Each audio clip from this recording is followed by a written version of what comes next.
வணக்கம் and welcome back to my channel. இன்றைக்கி நம்ம சேனலில் கருப்பு உளுந்து புட்டு எப்படி செய்கிறதுன்னு பார்க்க போகிறோம். ரொம்ப ஹெல்த்தியான ஒரு ரெசிபி. வாங்க எப்படி செய்யலான்றதை பார்க்கலாம். ஒரு கப் அளவுக்கு உடச்ச கருப்பு உளுந்து எடுத்திருக்கேன். நீங்கள் முழு கருப்பு உளுந்து இருந்தாலும் பயன்படுத்திக்கலாம். அல்லது இட்லி தோசைக்கு பயன்படுத்துகிற வெள்ளை உளுந்து தான் இருக்குது அப்படின்னாலும் இதே முறையிலேயே நீங்கள் செஞ்சுக்கலாம்.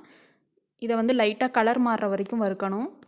உடச்ச உளுந்துன்றதுனால கலர் மாறுறது நல்லாவே தெரியும். பாருங்கள், லைட்டாக கலர் மாறி இருக்குது. வறுத்த வாசம் வருது. இந்த டைமில் நம்ம அடுப்பு ஆஃப் பண்ணிடலாம். இதை நல்லா ஆற வச்சுட்டு இதோட 4 ஏலக்காய் சேர்த்து நைஸாக பொடி பண்ணிக்க போகிறோம். பாருங்கள், பொடி பண்ணியாச்சு. இப்போ இதை நம்ம வேறு பாத்திரத்துக்கு மாற்றிடலாம்.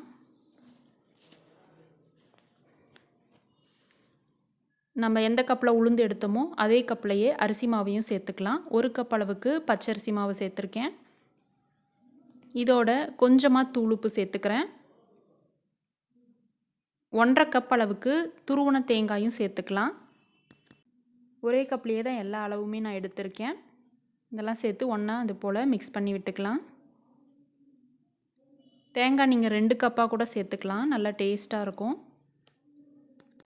நீங்கள் கருப்பட்டி இருந்தாலும் இதோட சேர்த்துக்கலாம். ஆனால் நான் இன்றைக்கி சர்க்கரை தான் சேர்க்குறேன். 2 டேபிள் ஸ்பூன் அளவுக்கு சர்க்கரை சேர்த்துக்கலாம். இதெல்லாம் ஒன்றா மிக்ஸ் பண்ணிக்கலாம்.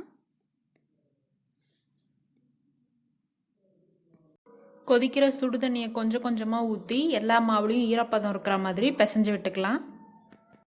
ரொம்ப சூடாக இருக்கிறதுனால கரண்டியை வச்சு கலந்துட்டு லைட்டாக ஆறுனதும் நம்ம கை வச்சே பிசைஞ்சிக்கலாம்.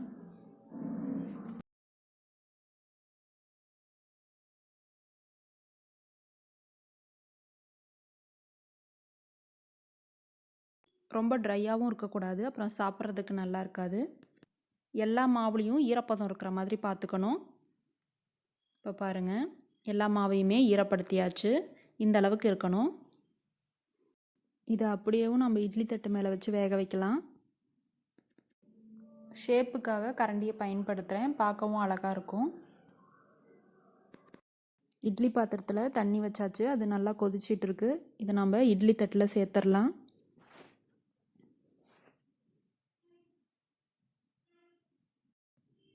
ஆல்ரெடி நம்ம கருப்பு உளுத்தங்கஞ்சி காய்ச்சறதுக்கு பவுடர் எப்படி ரெடி பண்ணுறது அப்படின்ற வீடியோ போட்டிருந்தோம்.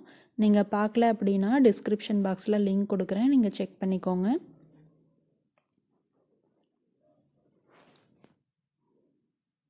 இப்போ நம்ம மூடி போட்டுட்டு 10 நிமிஷம் வேக வச்சு எடுத்துக்கலாம்.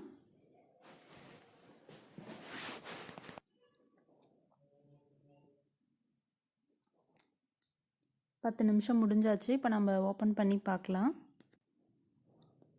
கருப்பு உளுந்து புட்டு ரெடி ஆயாச்சு. இதோட நம்ம வாழைப்பழம் வச்சு சாப்பிடும்போது ரொம்ப சூப்பராக இருக்கும். நீங்களும் உங்கள் வீட்டில் ட்ரை பண்ணி பாருங்கள். எப்படி இருந்ததுன்னு கமெண்ட் பண்ணுங்கள். இந்த ரெசிபி பிடிச்சிருந்தா வீடியோவை லைக் பண்ணுங்கள். மேலும் இது போன்ற சூப்பரான ரெசிபிஸ்க்கு நம்ம சேனலை சப்ஸ்கிரைப் பண்ணி வச்சுக்கோங்க. கூட இருக்க பெல் ஐக்கானையும் கிளிக் பண்ணிக்கோங்க. அதில் 3 ஆப்ஷன் கொடுத்துருப்பாங்க. அதில் ஆல்ன்ற ஆப்ஷனையும் செலக்ட் பண்ணி வச்சுக்கோங்க. உங்களோட மற்ற ஃப்ரெண்ட்ஸ்க்கும் ஷேர் பண்ணுங்கள். தேங்க்ஸ் ஃபார் வாட்சிங்.